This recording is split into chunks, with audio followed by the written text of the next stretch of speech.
Bonjour les amis, bienvenue à Dose Impactas. Comme on l'avait annoncé, le mois de janvier, c'est un mois consacré au témoignage. Et les témoignages, c'est l'histoire de la vie d'une personne. Vous savez, l'histoire est faite pour être racontée. Et l'histoire d'une personne commence dès sa naissance, quand elle grandit, tout ce qu'elle rencontre comme challenges, tout ce qu'elle rencontre comme problèmes, défis, difficultés, les victoires, les défaites, tout ça, ça fait partie de la vie. Et aussi, il y a aussi des moments où une personne fait certaines rencontres, par exemple, cette rencontre-là qu'une personne fait avec Christ, elle marche avec Christ, elle fait certains exploits avec Christ. Ça fait aussi partie de l'histoire de la personne et cette histoire-là aussi doit être racontée. Aujourd'hui, j'ai un invité. Il a été vraiment disposé à venir nous raconter l'histoire de sa vie. Beaucoup le connaissent comme étant leur grand frère. Certains le connaissent comme étant leur fils. Hein, dans sa famille, il est reconnu comme grand frère, peut-être petit frère, le fils à sa maman et le mari à sa femme, l'ami à ses amis. Il est, pour certains qui l'ont connu à une certaine époque, un chantre de l'Éternel. Et aujourd'hui, en quelque sorte, il met ensemble et la chanson et la prédication. Et quelque part, les gens se demandent, mais cette personne faite que nous voyons aujourd'hui, d'où vient-elle? Alors aujourd'hui, on va un peu chercher d'aller fouiller dans le passé de la personne, connaître au moins l'histoire de la personne que nous connaissons aujourd'hui comme étant notre pasteur, notre ami, chantre de l'Éternel, notre frère et consort. Alors sans vraiment beaucoup bavarder, j'aimerais que mon invité, qui est le pasteur Blaise, puisse vraiment me joindre sur le plateau. Pasteur Blaise, s'il vous plaît. Pasteur Blaise, bonjour. Bonjour, maman. Bonne année. Merci, pareillement. En tout cas, merci. C'est vraiment un plaisir de vous avoir une fois de plus ici. Plaisir partagé. Merci beaucoup, maman. Mais aujourd'hui, c'est vraiment dans un autre cadre où on aimerait vraiment découvrir qui est le pasteur Blaise, d'où vient-il, comment est-ce qu'il a évolué. Donc, qui est le pasteur Blaise que nous voyons aujourd'hui? Est-ce que vous vous sentez vraiment confortable de nous parler vraiment de la face B du pasteur Blaise qu'on ne connaît pas? J'aimerais d'abord dire bonjour à tous ceux qui nous suivent et nous bénissons le Seigneur pour ce jour. Parler de la vie de Blaise Ntsako, les gens nous voient aujourd'hui pasteur, chantre, et nous voient aujourd'hui parfois bien habillés, mais pasteur Blaise, c'est un livre. C'est vraiment tout un livre, comme il y a des livres là qu'on appelle tomes, des gros livres là, et tome 1, Donc, tome une 2. compilation. Et nous bénissons le Seigneur pour notre vie personnelle. Et moi, je suis... vous voulez que je parle de ma naissance? Ah non, non, là, j'aimerais seulement savoir si vous vous sentez confortable parce que Non, la plupart des gens, ils n'aiment pas parler, hein. Ils vivent dans le présent et le passé, on oublie. Je suis disponible, je pense que par rapport aux questions que vous allez nous poser, et nous allons essayer de vous répondre. Et comme ça, les gens vont découvrir qui nous sommes. En tout cas. Merci. Alors, qui est Papa Blaise? Qui est Ya Blaise? Qui est Maestro Blaise? Qui est-il? Bon, Blaise est un frère. Blaise est un chrétien et un serviteur de Dieu, un artiste, musicien et un pasteur. En tout cas, bon, comme on le dit très souvent, Papa Blaise, bon, excusez-moi, moi je suis vraiment trop habituée à Papa Blaise. Pas de problème. Et Sentez-vous libre. Papa Blaise, dites-moi d'abord, tous nous venons toujours de quelque part, hein? Personne ne sort d'un arbre directement, il est grand, donc on est quelque part, on a ses origines, on a quand même une famille, on a des parents. Qui est Papa Blaise? D'où vient-il? Quelle a été son enfance? Hein? Ramène-nous un peu dans le passé. Ok. Papa Blaise, comme vous le dites, vous m'appelez. Je viens. Je suis né et grandi à Sonabata, dans le Congo central, un certain 5 juillet 1971 ou 71, et né de Emmanuel Ntsakou et Rachel Malouenga. Et nous étions nés à 9. Et aujourd'hui, nous vous parlons, 3 ne sont plus, paix à leur âme. Et j'ai grandi à Sonabata, comme je l'avais dit, et c'est là où j'ai évolué,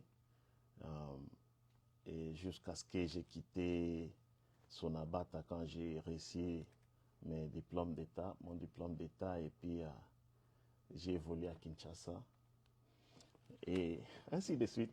En tout cas, vous savez, on vous appelle aujourd'hui pasteur, vous avez été chantre et vous l'êtes d'ailleurs.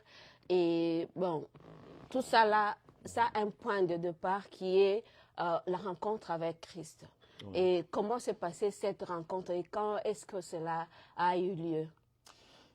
Maman ni moi, j'ai reçu Christ vraiment dans les bas âges, vraiment à l'âge de 12 ans.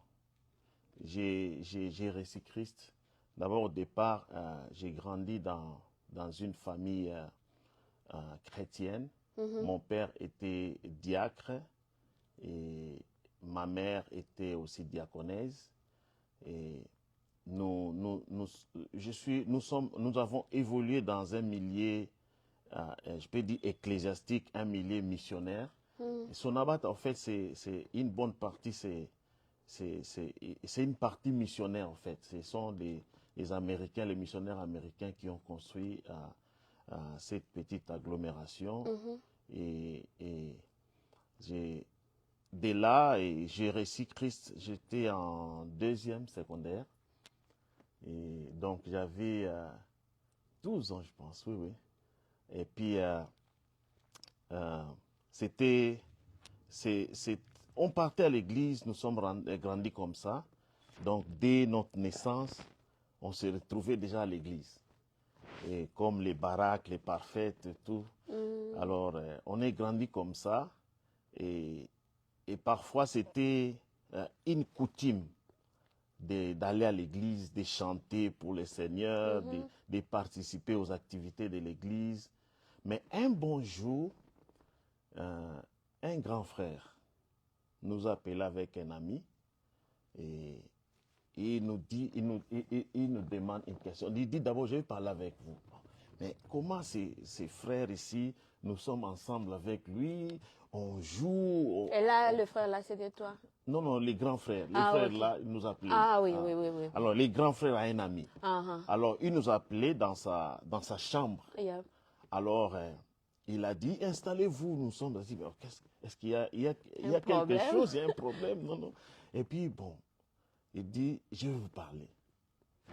Alors, et il ouvre la Bible dans Jean 3,16. Et bon, c'est un verset qu'on connaissait déjà.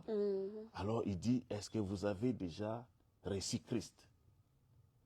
Nous sommes regardés, recevoir Christ. C'est quoi encore ça? C'est quoi recevoir Christ? Nous allons à l'église, on chante là-bas chaque jour, toutes les activités, on est à l'église. Mais comment ces frères doivent nous demander, pourquoi tu dois nous demander cette question? Alors il dit, non, on ne devient pas chrétien par héritage. Mhm. Ou soit Par on le fait de devient venir à chrétien l'église. d'une façon collective, ou soit c'est parce que votre famille, vous allez à l'église et que automatiquement vous êtes chrétien. Non.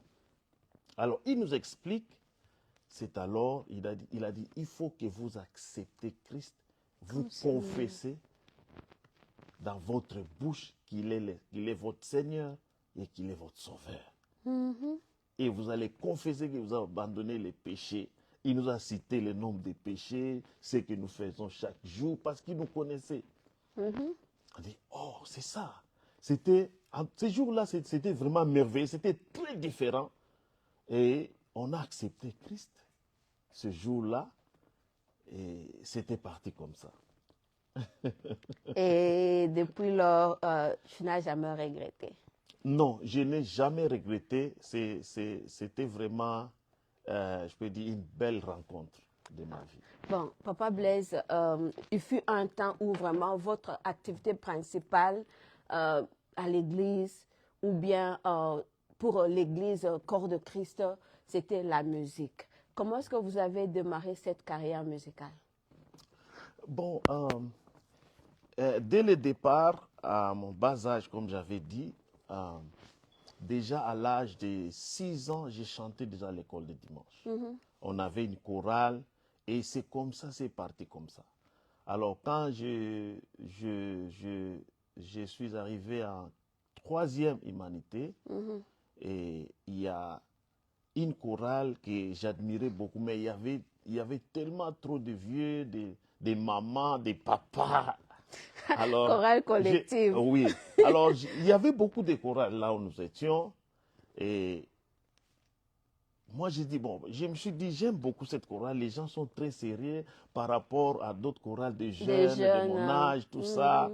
Moi, je veux vraiment, bon, pour prendre ça au sérieux, je voulais quand même entrer dans cette chorale. Des vieux là. Oui, des vieux là. Je suis allé parler au dirigeant. Il m'a dit, non, viens derrière, comme tu es le plus jeune, je vais te former, je vais prendre beaucoup de temps, tout. En tout cas, il était très content. Et bon, c'est alors que j'ai commencé. Et il y avait même des sœurs qui disaient, oh, moi, je bouillé. Alors, c'est comme ça que je suis parti. En tout cas, le frère là, c'est le frère Augustin Kiko. Il s'est vraiment beaucoup focalisé sur moi. Il me parlait comment se tenir debout devant les gens, qu'est-ce qu'il faut dire, qu'est-ce qu'il ne faut pas dire, comment commencer une chanson, comment commencer à diriger, des choses comme ça. Il me parlait comment s'habiller devant les gens. En tout cas, il me parlait de beaucoup de choses. Et il m'a vraiment beaucoup aidé, même dans ma vie chrétienne aussi. Il m'a vraiment beaucoup aidé. Il y a des fois, vous savez, avec l'engouement, la jeunesse, tout ça, et quand tu sors un peu, tout ça, et puis il me dit, non, toi, tu ne dois pas faire ça, des choses comme ça. Et, alors, c'est comme ça, il m'a même, et les gens de ma génération, et même là où j'étais élève, il y avait même les gens, ils disaient, mais comment toi, tu vas aller dans cette chorale des vieux, tout ça. Yeah, parce que les jeunes aiment bien se retrouver Comment entre tu dois aller eux. là-bas, tout ça. Moi, je dis, bon, j'aime ça, j'aime là-bas, moi. Et c'est mon choix, en fait. Bon, tu as mentionné quelque part qu'il t'a dit ce que tu dois dire devant, quand tu te tiens devant les gens avant de chanter. Bon, j'ai remarqué que la plupart des chantres, hein, avant de chanter, ils parlent toujours. C'est vraiment une recommandation, une obligation ou bien... Après avoir chanté. Non, avant de chanter, ils doivent toujours parler, ou bien ils peuvent commencer seulement, derrière la Bible, this and that. When people are waiting for you to sing, you are there to sing. So why are you telling all that? Bon, auparavant, par exemple, à Sonabata, c'était plus les Kikongo. Et il y avait aussi, on chantait, parce que dans la chorale, la plupart, ils étaient des Quinois. Alors, avant de chanter un cantique, parfois on expliquait la chanson que nous voulons chanter, c'est en Kikongo, c'est en Lingala, c'est en français. Mais là, ça veut se dire comprend. ça. Mais nos chants aujourd'hui, là, non, ils exagèrent. Donc, ça dit qu'il faut quand même amener les gens dans la chanson. Alors, donc, c'est ça. Aujourd'hui, c'est un peu différent où il y a... nous vivons... Bon, c'est pas nous vivons un moment, mais nous venons au culte pour adorer, pour louer le Seigneur. Alors, parfois, c'est bien aussi quand vous voyez que les gens sont un peu distants, bien pour encourager les gens à vous rejoindre ou à adorer le Seigneur ensemble avec vous, en chantant ensemble avec vous. Il y a quand même une parole que vous pouvez leur dire. C'est leur le verset. Oui, pour les encourager, tout ça, mais pas prêcher, pas exhorter. Papa Blaise, à une certaine période de votre vie, vous vous êtes retrouvé au Zimbabwe, où vous avez vécu pendant un certain temps. Comment, par quel miracle vous vous êtes retrouvé j'appelle ça à la queue de l'Afrique. Comment, par quelle magie? Ouais, bon, c'est vraiment une très longue histoire. Je vais quand même dire l'essentiel. Yep. Vous voyez, quand j'ai chanté là, et à un moment donné, moi, j'ai reçu beaucoup de messages de la part du Seigneur. Et parfois, des gens dans la rue te disent, écoute, je ne te vois pas ici, des choses comme ça. Alors, un jour, je suis allé chanter dans une église qui dirigeait un de mes cousins. Et alors, il m'a invité, on chantait là-bas. Et les pasteurs de leur église habitaient Lubumbashi. Yeah. Alors, il est venu, il a fait un séminaire. Alors, le pasteur là il m'a beaucoup aimé. Alors, il m'a dit un jour, non, toi, il faut que tu viennes à Lubumbashi. Alors, j'ai profité de cette occasion. Pour aller à Lubumbashi. Peut-être lui, il a dit ça en passant. Et moi, j'ai saisi cette parole et je l'ai encore suivi pour vraiment insister. Alors, j'ai commencé à travailler sur ça. J'ai commencé à travailler sur mon voyage et enfin, le Seigneur a ouvert une porte et je me suis rendu à Lubumbashi. J'étais très bien accueilli et puis bon, je coupe un peu, je saute parce que vous avez parlé du Zimbabwe. Des Zimbabwe. sinon c'est une très longue histoire. Yep. Alors, des Zimbabwe, j'étais d'ailleurs en Zambie, je suis allé en Zambie. En Zambie, j'ai fait 8 mois. Oh. Oui, j'ai fait 8 mois. Là aussi, c'est une autre histoire. Bon, moi, j'aimerais savoir surtout là où vous avez trop duré. Alors, de la Zambie, Dieu a ouvert une porte. Au fait, dans ma pensée, pour dire vrai, en quittant... en quittant la Zambie, ma destination était l'Afrique du Sud. Vous voyez l'image là quand vous êtes à Kinshasa, au Congo. Et nous voyons, on voyait les gens venir en Afrique du Sud, on voyait les images, des choses comme ça. Alors, tout le monde aimait aller, si pas en Europe, en France, en Belgique, les gens rêvaient beaucoup d'aller en Afrique du Sud. Surtout quand on se rappelait des Chaka Zulu. Les Chaka Zulu, les Yvonne Chaka Chaka, les Rebecca Malope, et aussi l'époque du frère, le pasteur Caché Kachala. Alors, et les Amas. Oui, nous nous sommes vus d'ailleurs en 1999 avec le pasteur Caché. Il m'a aussi encouragé. Après, non, je me suis dit, bon, il faut que je parte en Afrique du Sud. Alors, en route pour l'Afrique du Sud, c'est là où il y a eu des problèmes. Oui. C'est là où il y a eu des problèmes et je suis arrivé jusqu'à la frontière de l'Afrique du Sud. Alors, complication à l'hôtel où nous étions avec deux autres frères, j'ai eu un songe. Non, l'un de nous a eu un songe. Et disant qu'il faut rentrer à Harare, car il y a un travail qui nous attend à Harare. Ok. Alors, quand il nous a parlé de ça, moi et l'autre frère, on a boudé. Nous avons dit non, lui, Il veut c'est un aller peureux. là-bas. Non, lui, c'est un peureux.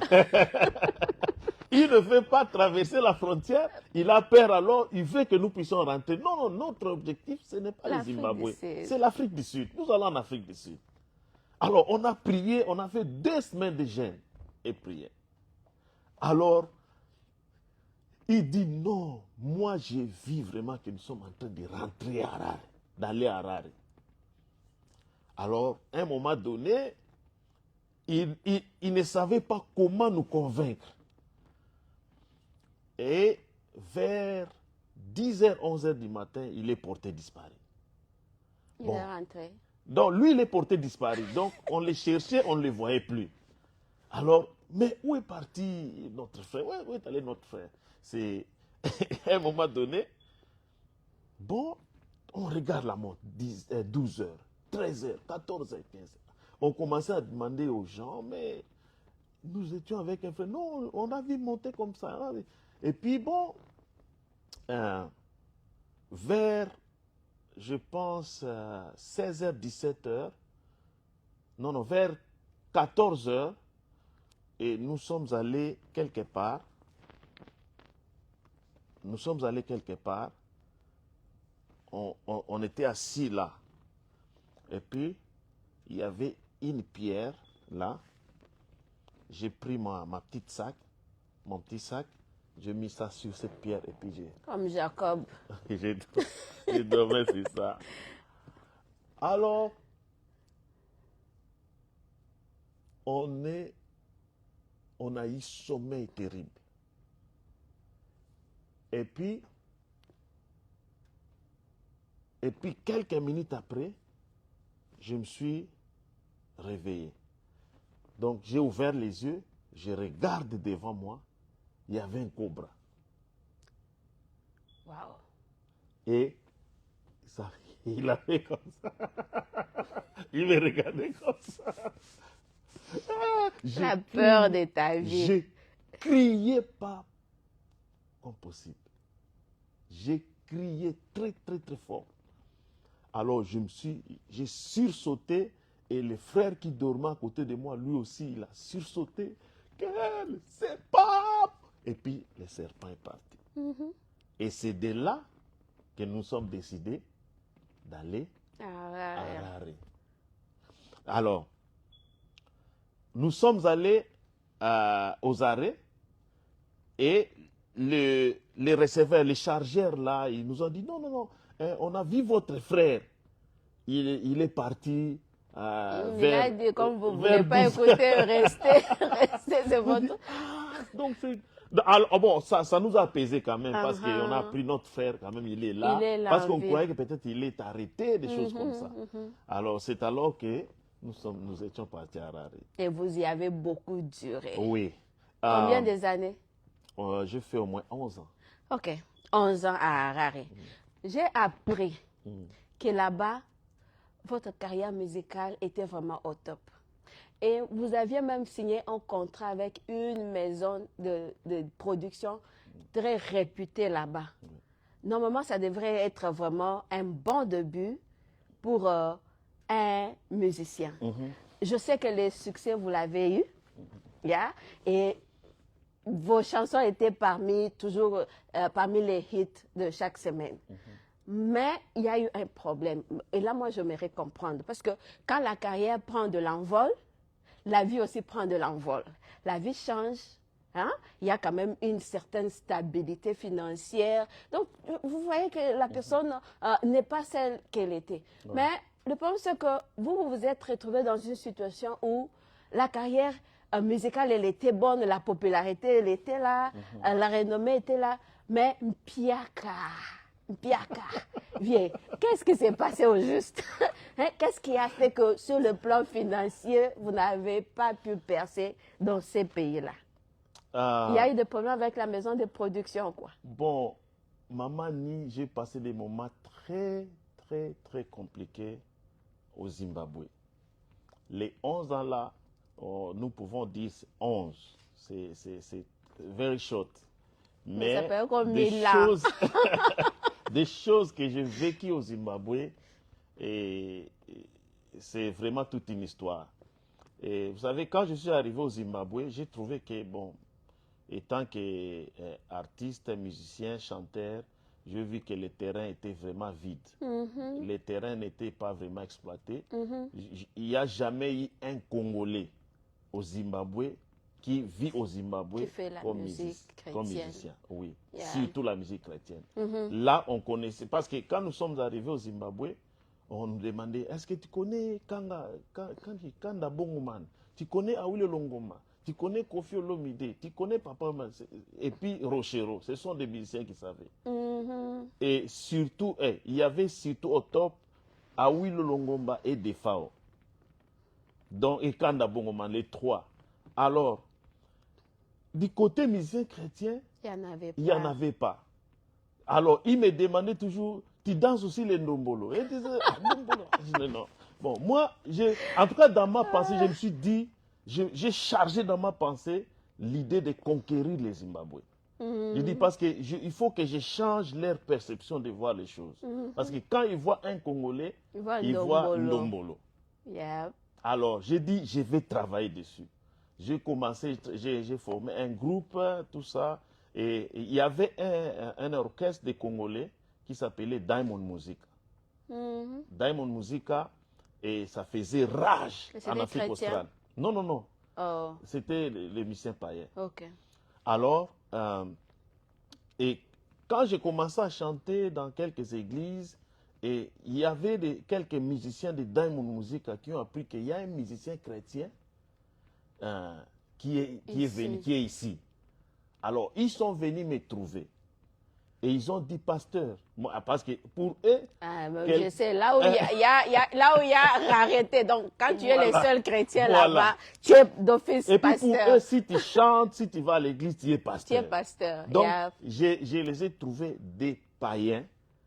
Alors, pour eux, ils jouaient dans la musique mondaine, dans des boîtes de nuit, des grands concerts, des petits concerts, tout ça, tout ça. Alors, ils m'ont dit ceci. Nous, on n'a jamais eu un musicien chrétien du Congo. Tout le monde, il vient, il passe en Afrique du Sud. Wow. Alors, toi, comme tu es là, si tu as besoin de notre aide, on va t'aider. Ils vont commencer à taper des deux côtés. Et c'est notre façon, oui. Ils ont dit, c'est notre façon de donner notre offrande à Dieu. Ok. Parce que depuis que nous sommes venus ici, ça fait au moins 6 ans. On n'est jamais parti à l'église. Wow. Alors, ça sera notre façon pour nous de donner notre offrande à Dieu. Parce que nous reconnaissons que les talents que nous avons, c'est Dieu qui nous a donné. Yeah. Ah, j'ai trouvé... Moi, j'ai dit, bon, ok, merci beaucoup. Et puis, je me suis dit, bon, nous, les Congolais, si quelqu'un joue à la musique mondaine, c'est très difficile. Quand vous l'associez dans tes activités, dans votre musique, alors les gens vont parler. Moi, j'ai eu cette ferme conviction que je les associe. Yeah. Alors, je les ai appelés, j'avais besoin d'un solide, disons des backups. Non pas les backups des musiciens, de tous les instrumentistes, les instrumentistes. Alors, c'est alors que j'ai bougé, c'est à ce moment-là que j'ai bougé le Zimbabwe. Donc, Dieu nous a utilisés dans la musique. Les gens, j'ai commencé mon premier concert était juste au centre-ville, dans une très grande salle, où il y avait, je devais représenter le Congo. Et c'est à ce moment-là que l'excellence Mawampanga, l'ambassadeur, quand il était venu. Et nous nous sommes vus, il m'a félicité, tout ça, tout ça. Alors, donc, fallait l'ambassadeur, il y avait l'Afrique du Sud, il y avait l'Angola et le Zimbabwe et le Congo. Et le Congo. Alors, moi, j'ai représenté le Congo, il y a un groupe de l'Afrique du Sud, il y avait un groupe de l'Angola. Et les ambassadeurs aussi étaient là. Yeah. Donc, cela maintenant a fait que je puisse faire un boom. Donc, le lendemain matin, il y avait des journaux qui sont sortis. Parler de mon frère Blaise, les musiciens congolais. C'est à ce moment, il m'appelait, j'ai passé à la radio, à la télévision, tout ça. Il fallait que j'explique comment moi je joue au rumba dans la musique chrétienne.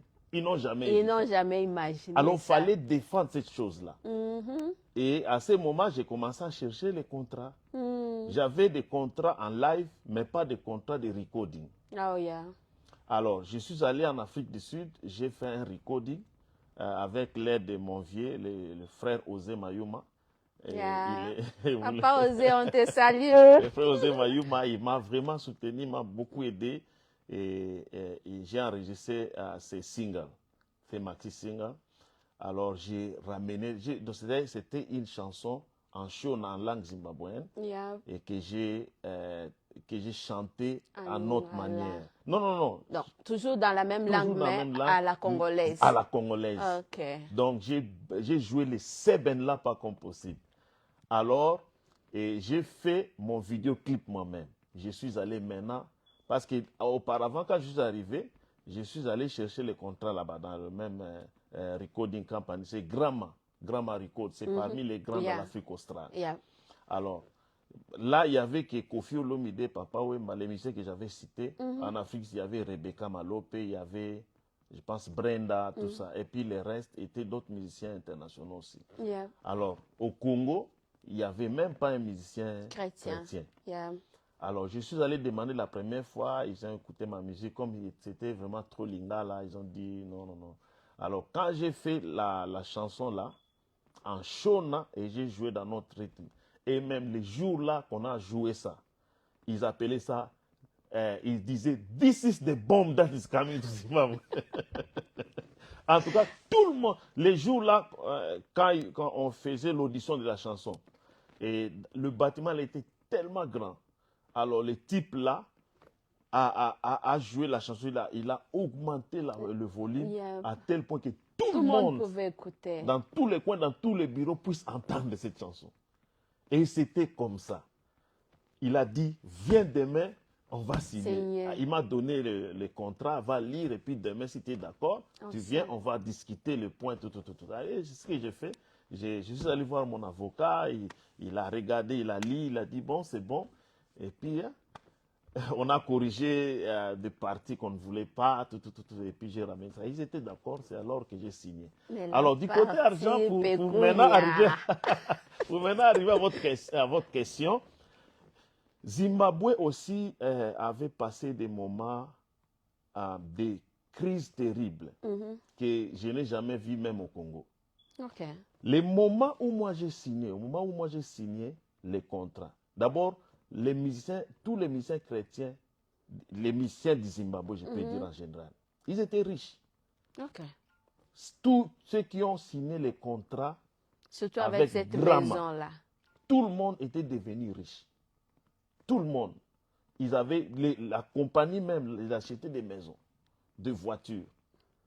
Et c'est chaque 3 mois au moins qu'on devait être payé. Donc, chaque 3 mois, tu reçois ton paie. Chaque 3 mois, c'était comme ça. Parce qu'ils vont récolter tout l'argent des publicités, tout. Alors, après, quand moi j'ai signé, et l'inflation avait commencé au Zimbabwe. Okay. Donc, ça dit que tu peux regarder dans ton compte, tu as $1000. Mais tu peux rien faire avec. Tu as $1000, tu as l'argent, bon, on payait en dollars zimbabwéens. Alors, si tu regardes, tu fais l'équivalent, ça te donne $1000 américains.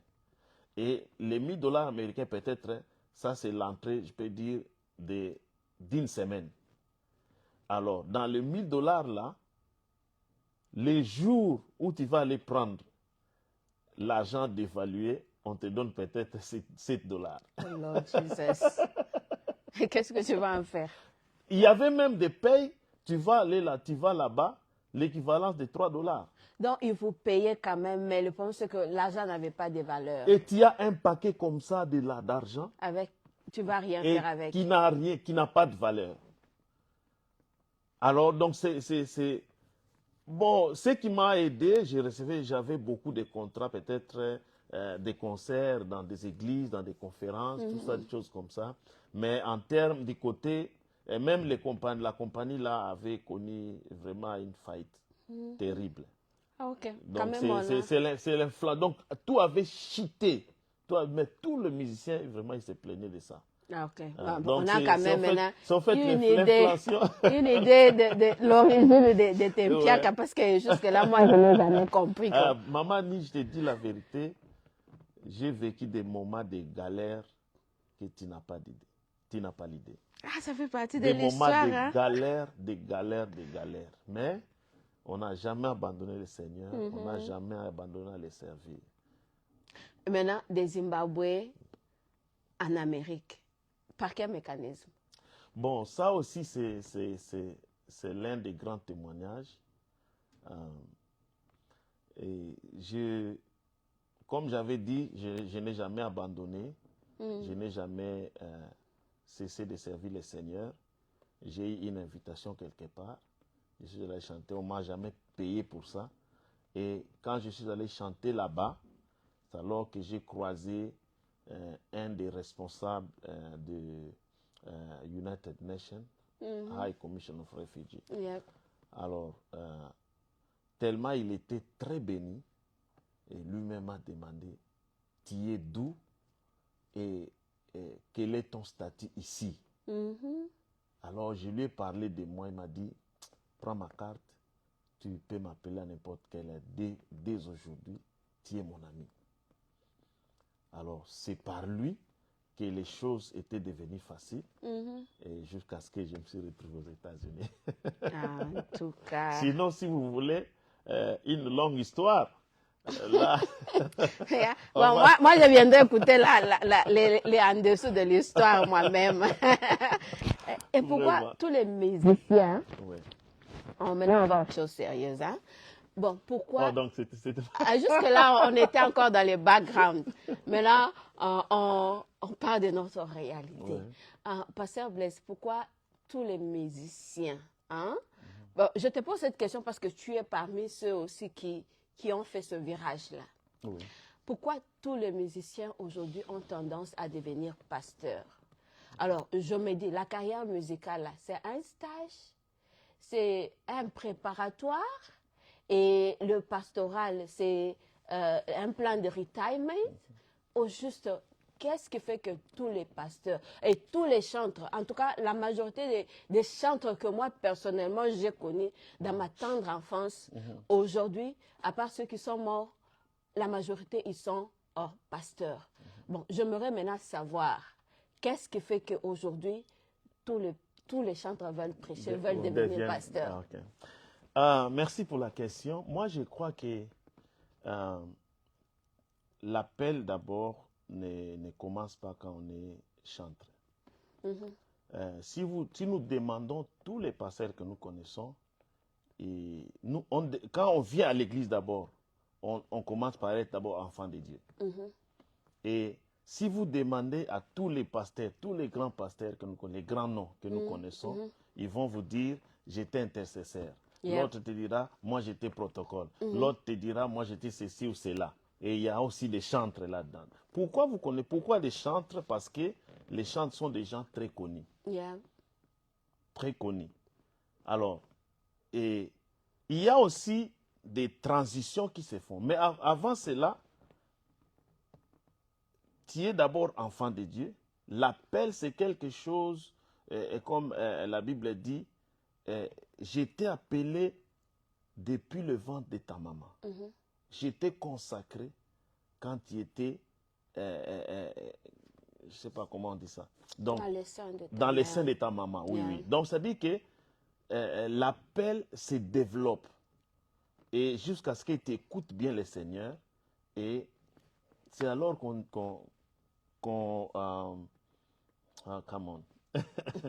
c'est alors qu'on soit confirmé pasteur. Vous voyez, moi, dans le pastoral, d'abord, c'est quelque chose. Mais là, j'aimerais d'abord que vous puissiez beaucoup plus utiliser votre exemple. Oui, Comment est-ce que vous avez fait ce virage-là? Je suis arrivé maintenant.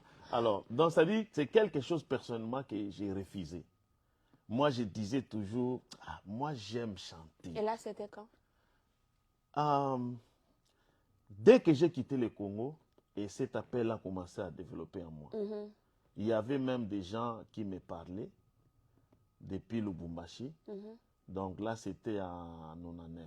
D'abord, un jour, j'étais dans la maison où on était resté au Zimbabwe, non, en Zambie, disons, en 99, et j'ai dormi et j'ai entendu une voix. Pendant que je dormais, j'ai entendu une voix vraiment audible et c'était fort.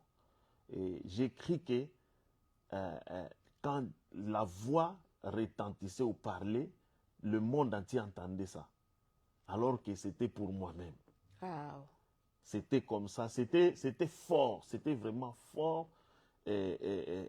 J'étais d'ailleurs dans une chaise, je m'étais assis, j'étais en train de regarder la télé. Il y avait une sœur là-bas, il y avait un frère de l'autre côté. Alors, j'ai entendu cette voix. Et la voix m'appelait 3 fois. Il me dit, je t'ai consacré pasteur. Je t'ai consacré pasteur. Tu aideras les familles. Vous voyez? Alors, je me suis sursauté, j'ai transpiré. J'ai transpiré pas comme possible. Et maintenant, quand j'ai sursauté, la sœur qui est à côté de moi et le frère dit, qu'est-ce qu'il y a? Qu'est-ce qu'il y a? Qu'est-ce qu'il y a? Qu'est-ce qu'il y a? Moi, je dis, oh, moi, je les ai demandé, vous n'avez pas écouté. J'ai dit, vous n'avez pas écouté. Vous n'avez pas écouté quoi? Et je les ai expliqué, regarde ce qui est arrivé. Regarde ce qui est arrivé. Alors,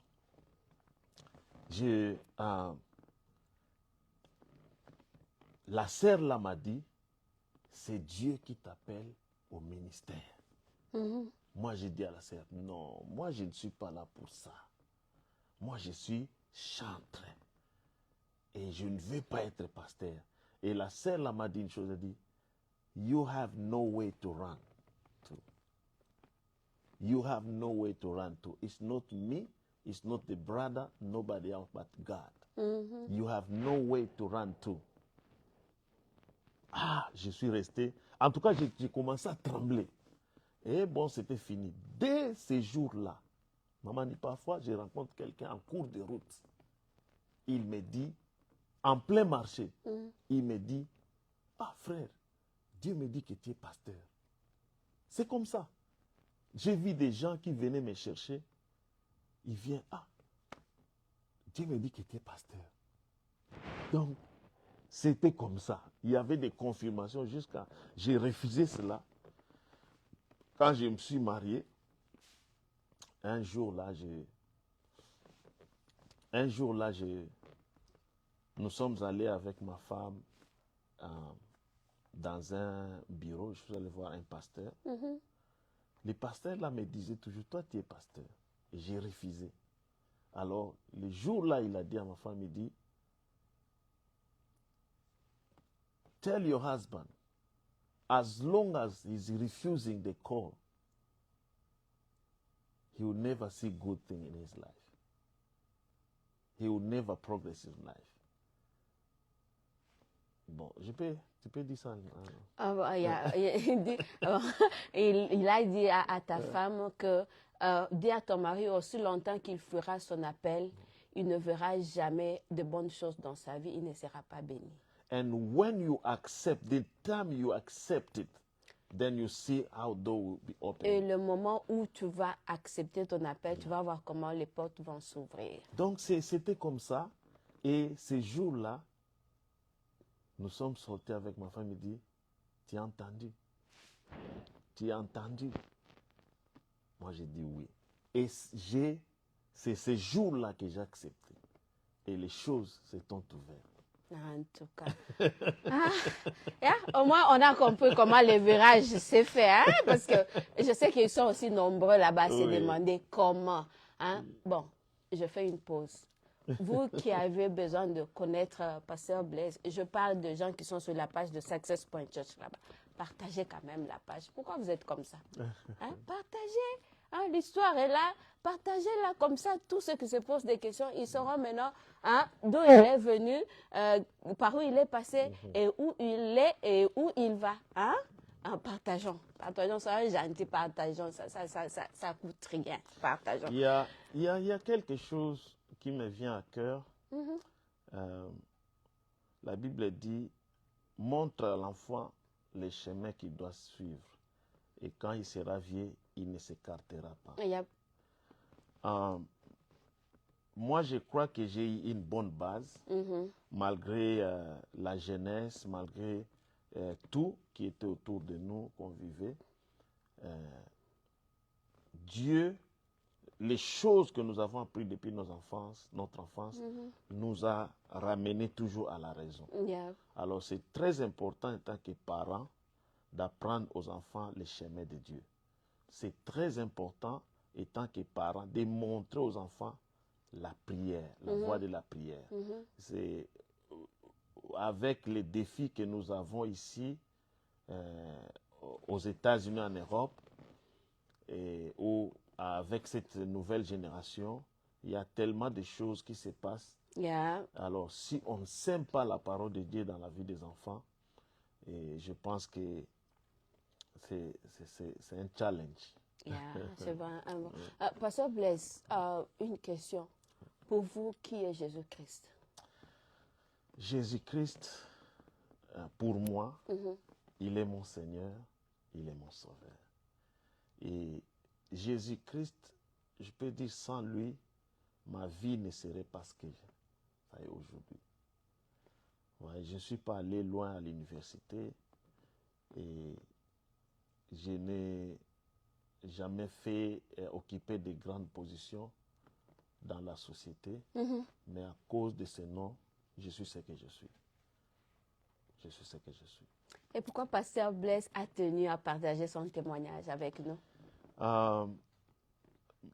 Je pensais partager ce témoignage pour aider quelqu'un, pour encourager quelqu'un et d'abord à servir le Seigneur, pour encourager quelqu'un à ne pas abandonner, quel que soit le temps, quelles que soient les circonstances, et à rester au pied de Jésus, à continuer à prier, parce que tout dépend du temps.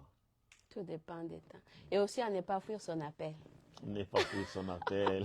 Vous voyez, maman, je me disais toujours que où serais-je peut-être si j'avais accepté à ce L'appel temps-là. à ces temps-là.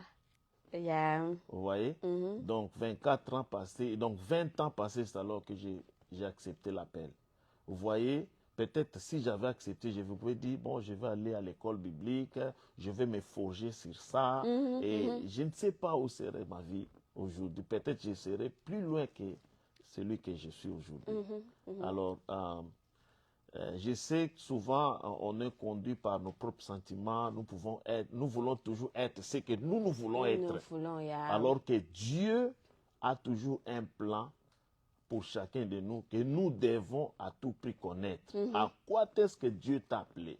C'est très important. Si tu ne connais pas à quoi est-ce que Dieu t'a appelé, je pense que tu vas lutter dans la vie et tu vas lutter, tu ne verras pas le bonheur de ta vie.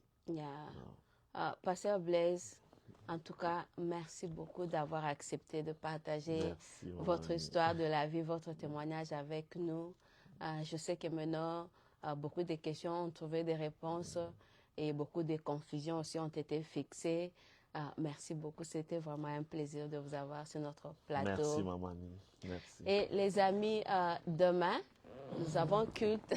Je ne vais pas dire si on aura culte online ou culte in person, I don't know. Parce que tout cela, actuellement, là, nous dépendons du climat. Quand le climat est clément, on vient. Quand le climat est féroce, bon, on ne sait pas ce qu'on va faire. Mais je sais que d'ici demain matin, on aura déjà un communiqué de la part de l'administration nous disant si on viendra ici sur place ou bien ça sera un culte online. Merci vraiment à tous ceux qui nous ont suivis. Le samedi prochain, nous aurons encore un autre témoignage et soyez vraiment branchés parce que vous serez encore édifiés par ces témoignages. Que le Seigneur vous bénisse et à la prochaine.